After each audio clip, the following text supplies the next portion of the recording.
Action. This is how most people nowadays probably receive Shakespeare, in a book or on a page. But it was very different from how Shakespeare was received 400 years ago. The first full copy of Shakespeare's works was called the First Folio. It was printed in 1623, 7 years after Shakespeare died. And the opening title pages has the catalogue of all the plays listed by comedy, history and tragedy. It's 36 of them, although now we know there's a few more that Shakespeare had a hand in. And here is a list of all of the actors that he worked with, or many of the actors that he worked with over the 20 years he was writing. And here is what the plays all look like. But what does the word folio mean?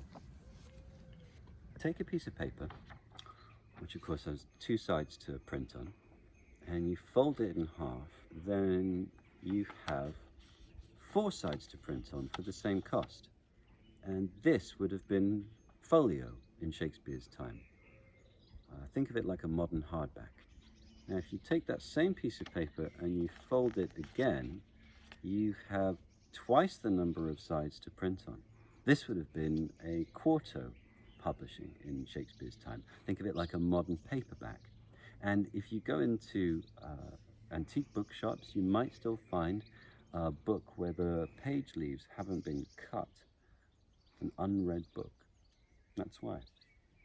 Now, the First Folio published for the very first time 18 of Shakespeare's plays that had never been published before.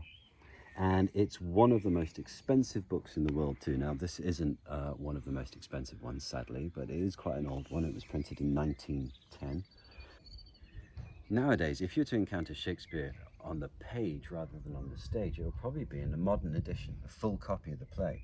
But Shakespeare's actors wouldn't have had access to a full copy. They limited the number of times that it was copied out to stop people from stealing the play, and they didn't have very much rehearsal time. So the idea was they would listen to the author read the play, and then, taking it in turns from lead actor to smallest actor, they would write out their own part and create their actor's parts or their cue scripts. And here's a facsimile, a very nice photocopy of an actor's part. This is the part of Orlando. And you can see this is everything that Orlando has to say until his next cue. And everything that he has to say then until his next cue, which is my lord, in beautiful, beautiful writing. So they would have written out in their own hands their parts, and writing out what you have to say in your own hand is a brilliant way of starting to learn the part very quickly. When they decided to publish the First Folio, if they didn't have a full copy of the play, they would gather all the cue scripts from the actors and reassemble some of the plays like a jigsaw puzzle.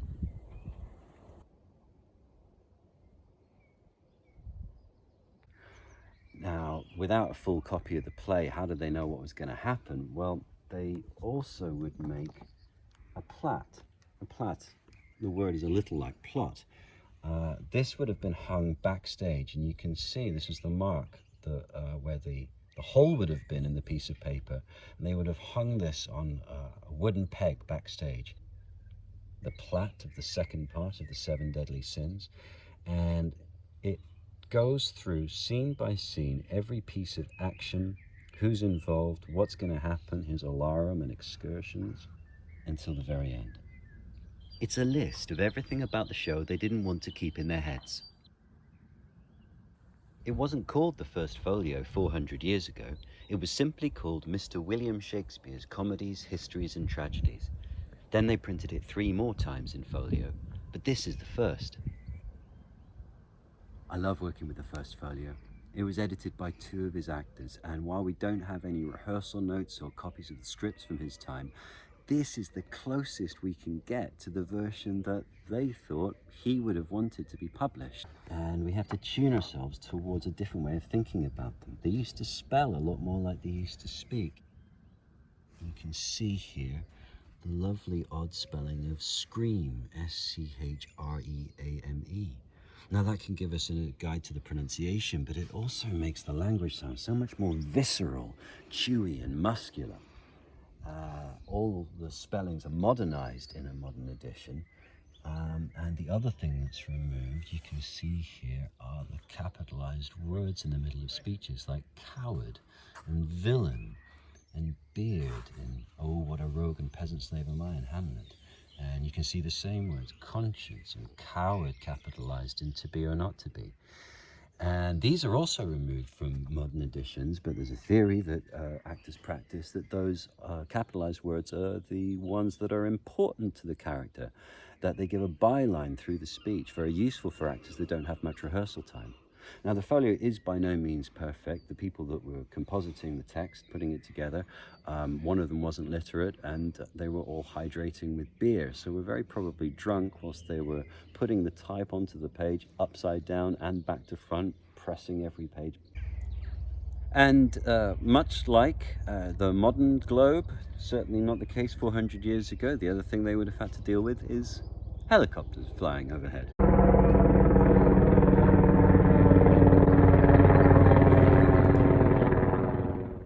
This is the closest we can get to the text that first group of Shakespeare actors used. I think of this as the actors' edition, and we'll see in the next film how useful it can be. Now, as I said, the First Folio is by no means perfect, and there are different versions of the plays.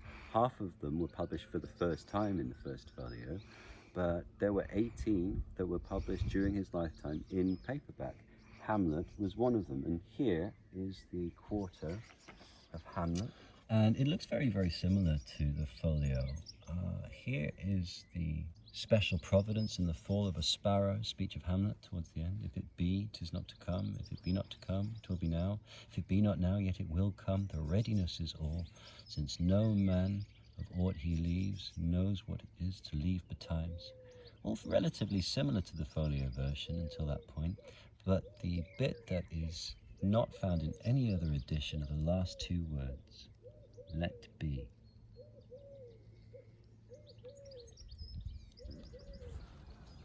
Now, there's nothing wrong with these modern editions. They're someone's interpretation. They've tried to make the play clearer, adding in punctuation to help interpret the meanings, standardizing the spellings, adjusting the layout, and choosing particular bits when there are different versions of the same scene. A few modern editions are really aimed at actors, but the point is the edition you have is not sacred and has been refined and worked on. I said earlier that we don't have any working copies from Shakespeare's time, but look at this. This is a copy of Hamlet from 1676. It's the Smock Alley Theatre's prompt copy, and you can see the practice of actors from 400 years ago, very, very carefully cutting the text, making it their own, and sometimes not so carefully cutting the text and making it their own. Marking bits they knew were particularly important and would need time. This is the dumb show in the play within the play sequence.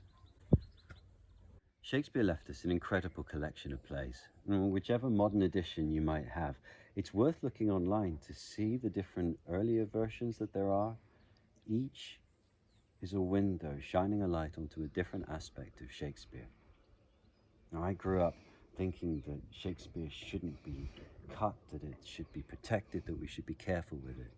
And looking back at the Q script, at the Platts, at the working copy from 1676, it reminds me that these are dynamic things. They're inviting you to work on them. They're inviting you to cut them.